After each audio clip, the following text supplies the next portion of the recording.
Om Shanti. Om Shanti. Good morning. 19 नवंबर 2022। आज प्यारे बाबा ने कहा है कि बच्चे, मैं तुम्हें पावन क्रिया में ले चलने के लिए आया हूँ और जो मुख्य फाउंडेशन है कि जो पावन बनेंगे उनको ही सद्गति मिलेगी, जीवन मुक्ति मिलेगी। और विशेष बाबा ने कहा कि जो भोगी जीवन पहले हमारा था, अभी हमारा जो जीवन है कौन सा है? योगी जीवन। और उसका मुख्य आधार निश्चय। जिनको निश्चय हुआ तो उनका जीवन भोगी जीवन से योगी जीवन में क्या हो गया? परिवर्तन हो गया। जिनको निश्चय नहीं, बाबा ने कहा निश्चय पहले तो मुख्य निश्चय होना चाहिए कि पढ़ाने वाला कौन? स्वयं भगवान, निराकार भगवान है। तो ये जिनको निश्चय हुआ है तो उनकी लाइफ कौन सी हो गई? योगी है ना। तो आज बाबा कहते हैं, मीठे बच्चे, पति पावन बाप आए हैं पावन बनाकर पावन दुनिया का वर्षा देने। पावन बनने वालों को ही सद्गति प्राप्त होगी। आज के मूल्य में प्रश्न है, भोगी जीवन योगी जीवन में परिवर्तन होने का मुख्य आधार क्या है? उत्तर है निश्चय। जब तक निश्चय नहीं कि हमको पढ़ाने वाला स्वयं बेहद का बाप है, तब तक न योग लगेगा न पढ़ाई पढ़ सकेंगे। भोगी के भोगी ही रह जाएंगे। कई बच्चे क्लास में आते हैं लेकिन पढ़ाने वाले में निश्चय नहीं। समझते हैं हाँ कोई शक्ति है, लेकिन निराकार शिव बाबा पढ़ाते हैं, यह कैसे हो सकता है? ये तो नई बात है। ऐसे पत्थर बुद्धि बच्चे परिवर्तन नहीं हो सकते हैं। मुरली में गीत बजा है, ओम नमो शिवाय, ओम शांति। बच्चे यह तो समझ गए हैं कि शिव बाबा हमको समझाते हैं।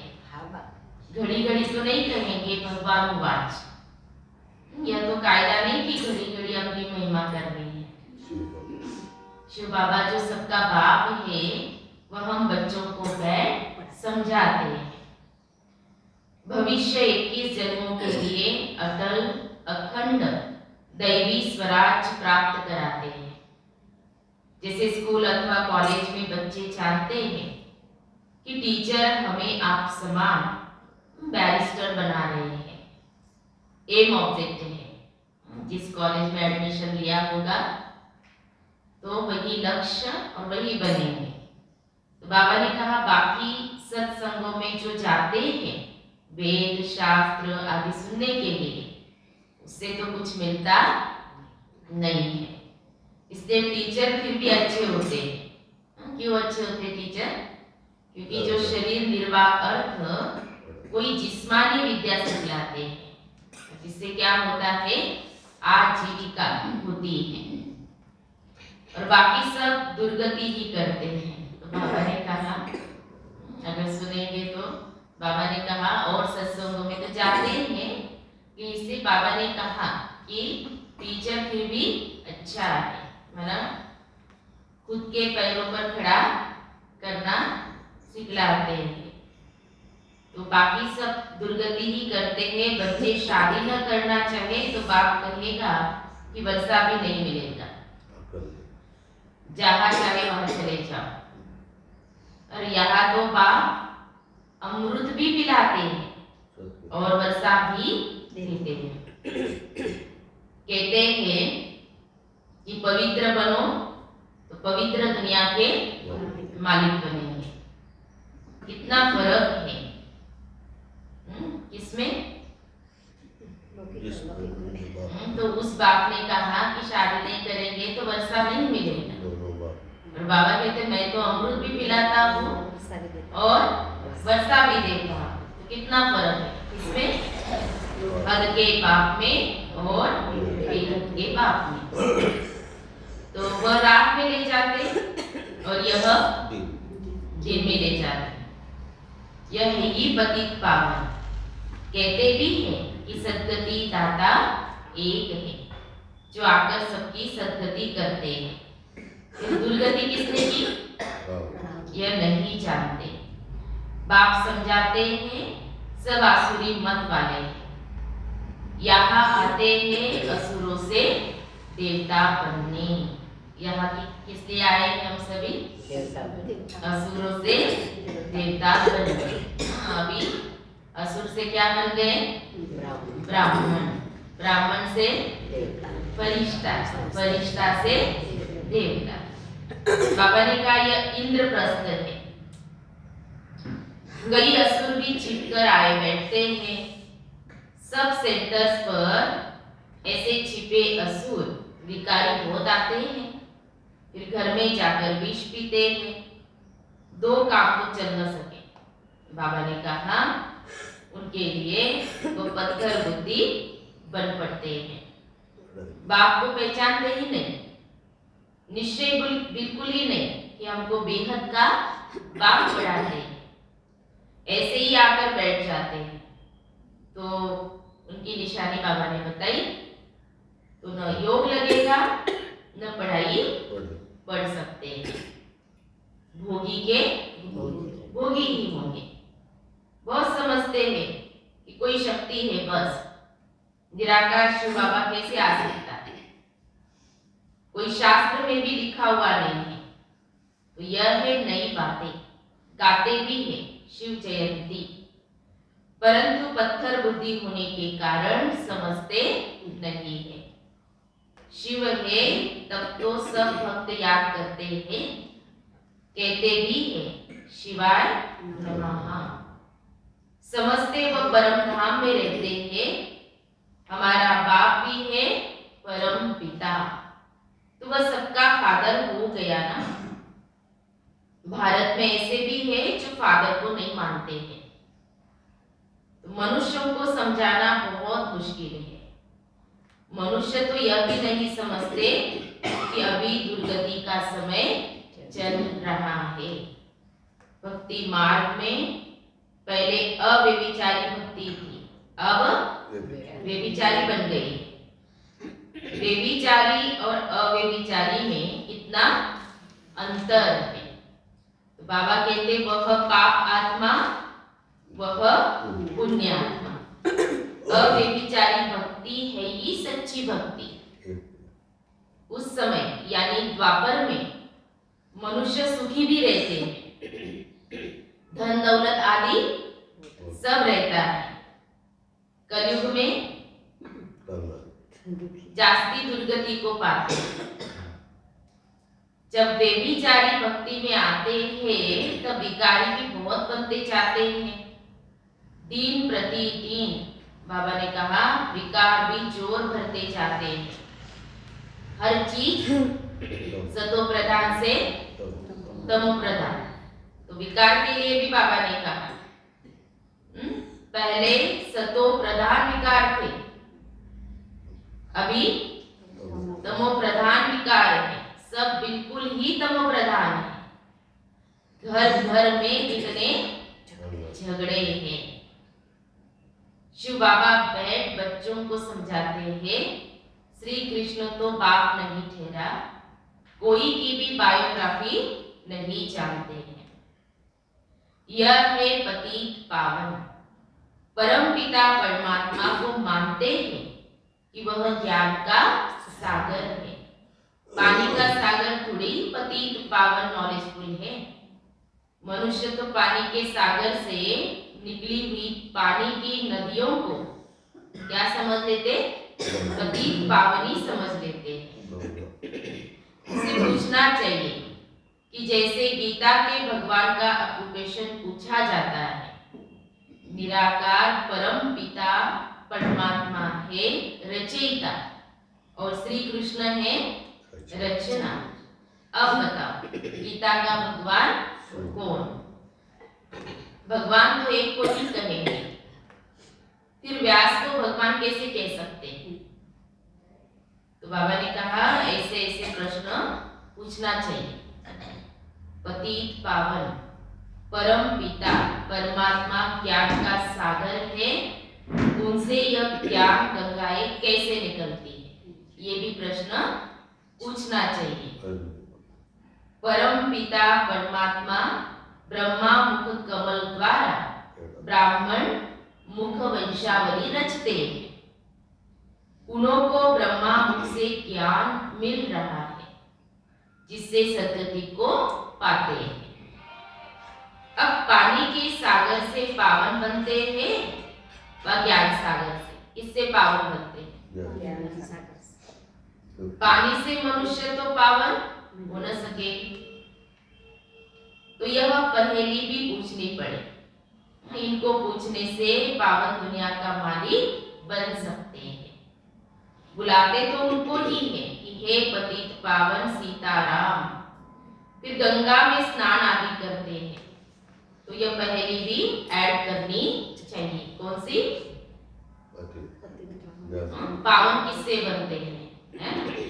समय पर हर एक चीज छूटती है।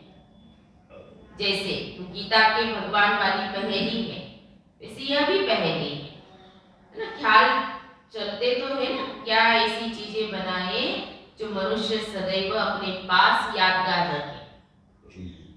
तो अच्छी चीज होगी तो अपने पास रखेंगे। कागज आदि तो क्या करेंगे? फेंक देते। पर्चे को क्या कर देते? फेंक देते। देवताओं की अच्छी चीज होगी तो वो फाड़ेंगे नहीं, संभाल करके रखेंगे। तो बाबा ने कहा कि सर्विस की प्रैक्टिस वालों का सारा दिन क्या चलेगा? विचार सागर मंथन चलता रहेगा और काम करके दिखाएंगे। सिर्फ कहना नहीं है कि ऐसा करना चाहिए। ये किसको कहते हो? बाबा पूछ रहे हैं किसको कहते हो? बाबा करेगा व बच्चे करेंगे। बोलो कौन? बाबा पूछ रहे, बोलो कौन करेंगे? बाबा करेंगे या बच्चे करेंगे? बाप को डायरेक्शन देते हैं ऐसे ऐसे करना है। ऐसे अच्छे चित्र कैलेंडर छपाओ। त्रिमूर्ति शिव के कैलेंडर्स निकलने चाहिए। त्रिमूर्ति शिव जयंती कहना राइट है, सिर्फ शिव जयंती कहना रॉन्ग है। क्या कहना है? त्रिमूर्ति शिव जयंती। बाबा ने कहा एक बच्चे की दिल है, त्रिमूर्ति शिव जयंती का कैलेंडर बनावे सो भी रंगे। त्रिमूर्ति से समझानी अच्छी मिलती है। बाबा लॉकेट भी इसलिए बनवाते हैं कि उनसे अच्छा समझा सकते हैं। ब्रह्मा द्वारा शिव बाबा सदगति करते हैं। तो जो मेहनत करता है वही विष्णुपुरी का मालिक बनता है। बाकी जो ज्ञान नहीं लेते उनका क्या कहा होगा उनके लिए बाबा ने? जो ज्ञान नहीं लेते उनका विनाश हो जाता है। सजाए भी खाते हैं, पद भी नहीं पाते। भगत भगवान को याद करते हैं, परंतु जब भगवान आते हैं तब कितने थोड़े उन्हें पहचान कर उनका बनते हैं। यहाँ सब बैठे हुए फोटो में कोई बैठे हुए जिन्होंने भगवान को पहचान लिया और दिल से क्या कहा? मेरा बाबा। इसमें क्या मिलता है? बाबा ने कहा भगवान और दिल से कहो मेरा बाबा, इतना सुख मिलता है। जो मुक्ति के लिए पुरुषार्थ करते हैं वो पद अच्छा पा नहीं सकेंगे, कर्म विनाश नहीं होंगे। इसलिए साक्षात्कार कराया था। धर्म स्थापक भी आते हैं दृष्टि लेने के लिए। किसके पास? बाबा के पास। याद करते करते विकर्म विनाश करते जाए तो पद ऊंचा पा सकते हैं। और धर्म वाले भी आएंगे सो भी पिछाड़ेंगे, जो बड़े होंगे। ऐसे नहीं कि अभी का पोप आएगा ना, पहले नंबर का पोप जो अभी अंतिम जन्म में वह आएगा। हिसाब है बड़ा भारी। बाबा ने कहा अब यह कुंभ का मेला है, यह सब भक्ति मार्ग की सामग्री है। जब दुर्गति को पाने का पूरा ग्रहण लग जाता है तब बाप आकर क्या बनाते? पूरा ग्रहण जब लग जाता है तब बाप आकर 16 कला संपूर्ण बनाते हैं। फिर ग्रहण को कैसे उतारना है, कैसे निकालना है ग्रहण को? बाबा ने वो विधि भी बताई। ग्रहण तो लग जाता है और बाबा आए 16 कला संपूर्ण बनाने के लिए। तो बाबा ने कहा ग्रहण को स्वदर्शन चक्र से निकाला जाता है। ये जो अपना गोला है उसमें नीचे लिखना चाहिए यह है स्वदर्शन चक्र। नीचे क्या लिखना चाहिए? स्वदर्शन चक्र, जिससे हमारी स्वयं की जो स्थिति है, आत्मा पहले कैसी थी? जैसे तो प्रधान थी और अभी क्या बन गई? तमो प्रधान। फिर से आत्मा क्या बनती है? स्वस्तिक दिखाया ना, तो स्वयं की स्थिति। तो बाबा ने कहा स्वदर्शन चक्र नीचे लिखना चाहिए। तो बहुत अच्छी चीज है। यह ईश्वरीय कोट ऑफ आर्म्स है। यह तो ईश्वरीय बातें हैं। स्लाइड्स जो बना रहे हैं उनके लिए भी बाबा समझाने देते रहते हैं। अगर समझो वो मुरली न सुने तो डायरेक्शन अमल में ला न सके। तो बाबा ने कहा मुरली तो रोज सुननी चाहिए और पढ़नी चाहिए। सर्विस में जो है उनको एक्ट में आना चाहिए। त्रिमूर्ति का भी स्लाइड्स बनाते हैं, उनमें अक्षर बहुत अच्छे हैं। स्थापना और विनाश दो गोले भी चाहिए, यह नर और यह स्वर्ग। कितना क्लियर बाबा बताते हैं कि कैसे कैसे चित्र होने चाहिए। तो यह आज का भारत और कल का भारत। तो बाप सेकंड में जीवन मुक्ति देने वाला बैठा है। बाबा को पहचाना, निश्चय हुआ, बस। टाइम लगा? निश्चय होने में टाइम लगा? कहते ना जिस दिन से निश्चय हुआ उस दिन से क्या हमारा अलौकिक जन्म हो गया। जीवन मुक्ति पाने का पुरुषार्थ चल पड़ता है। जन्म तो लिया ना, बाप से पूरा वर्षा लेना है, फिर विकार की मांग नहीं कर सकते। बाप कहते हैं भ्रष्टाचारी को वर्षा मिल न सके। प्रैक्टिकल में इनका माना ब्रह्मा बाबा का ही मिसाल देखा ना, ऐसे बहुत मुश्किल निकलते हैं। अपनी इज्जत आदि भी बहुत देखते हैं ना। क्रिएटर बाप है, सबको उनकी आज्ञा पर चलना है। तुम भी श्रीमत पर नहीं चलते हो तो पद भ्रष्ट हो जाता है। बाप कहते हैं इस ज्ञान मार्ग में क्या चाहिए? जो बहुत मुश्किल है, बोलना सहज है लेकिन प्रैक्टिकल में करना मुश्किल है।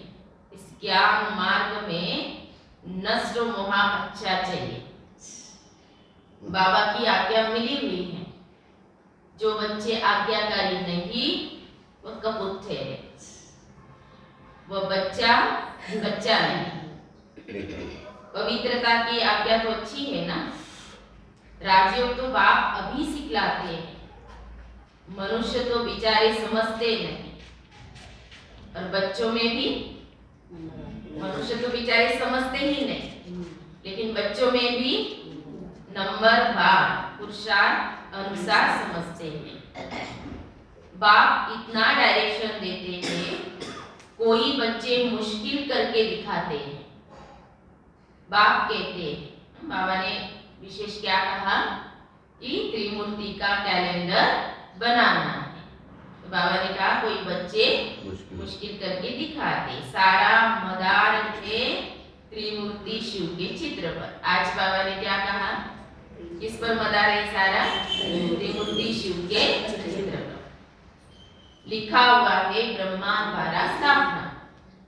जरूर शिव बाबा स्वर्ग की स्थापना करेंगे ना। कलयुग आसुरी राज्य का विनाश होगा। आसुरी राज्य में कितने ढेर हैं, दैवी राज्य में इतने थोड़े हैं। लिखा हुआ भी है कि अनेक धर्मों का विनाश, एक सत धर्म की स्थापना। बाप कहते हैं मैं कितना श्रृंगारता हूँ फिर भी मैं कितना श्रृंगारता हूँ फिर भी, आगे की लाइन क्या होगी? फिर भी सुधरते नहीं है, उल्टा सीधा बोलते रहते हैं। या बाबा कहते हैं देह सही जो कुछ है सब कुछ भूल, माँ में कब याद करो। अपनी देह में भी न फंसो, इसकी देह में फंसने से गिर पड़ते हैं। जैसे बाबा ने कहा मम्मा की देह से प्यार था, तो मम्मा के जाने के बाद कितने मर गए। मर गए माना छोड़कर चले गए, है ना। बाबा हमेशा कहते अगर जो निमित्त है ये नहीं है तो हम नहीं जाएंगे, है ना। तो आना छोड़ देते हैं सेंटर पर। ये दीदी नहीं है, वो नहीं है तो छोड़ देते हैं।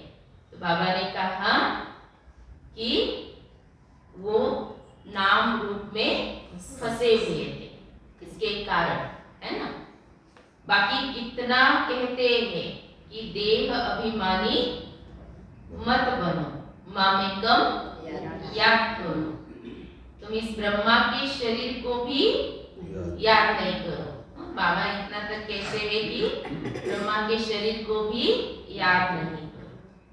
शरीर को याद करने से पूरा ज्ञान उठा नहीं सकते।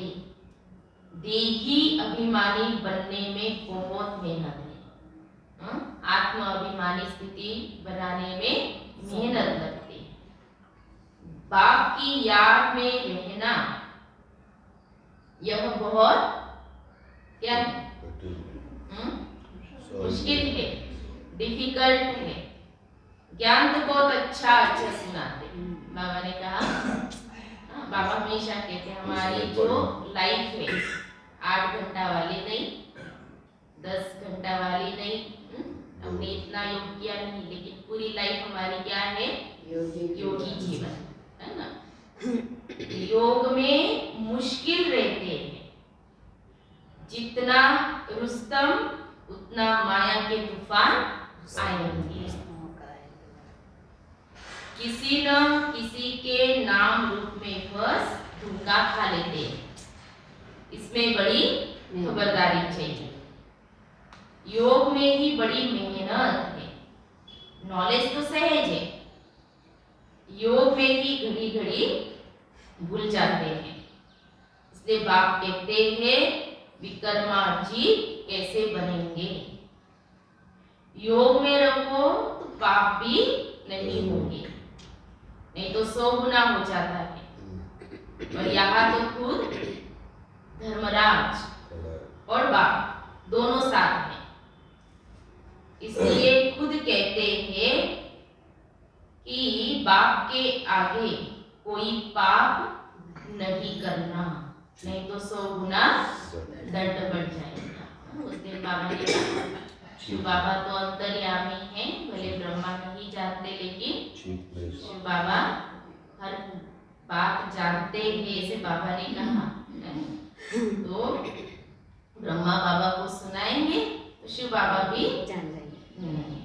योग से ही विक्रमार्जित बनना है। स्वदर्शन चक्र को तो जानना सहज है। इस गोले के नीचे लिखना है क्या लिखने के लिए कहा बाबा ने? स्वदर्शन चक्र, न कि चरखा। बाबा युक्तियां तो बहुत बतलाते हैं, बच्चों को क्या करना है? हाँ? युक्तियां बतलाते हैं, बच्चों को क्या करना है? कर्मों में लाना, एक्ट में लाना है। अच्छा, इस बीच की मुरली बाबा ने काफी मीठे मीठे सीखी लगे बच्चों प्रति माता पिता बाप दादा का याद प्यार और गुड मॉर्निंग। रूहानी बाप की रूहानी बच्चों को नमस्ते। हम रूहानी बच्चों की रूहानी बाप दादा को याद प्यार और नमस्ते नमस्ते नमस्ते। ओम शांति ओम शांति ओम शांति। शुक्रिया बाबा, थैंक्स। धारणा के लिए मुख्य सार। आज की मुरली का सार 2 पॉइंट में। पहली पॉइंट है, किसी भी देहधारी के नाम रूप में अटकना नहीं है, अपनी देह में भी नहीं फंसना है। इसमें बहुत खबरदारी रखनी है, केयर करनी है, लेकिन फंसना नहीं है। दूसरी पॉइंट, ज्ञान मार्ग में नष्ट मोहा जरूर बनना है, पवित्रता की आज्ञा माननी है और दूसरों को भी पवित्र बनाने की युक्ति रचनी है। फिर प्यारे बाबा का वरदान है, सर्व विकारों के अंश का भी त्याग कर संपूर्ण पवित्र बनने वाले नंबर 1 विजयी भव।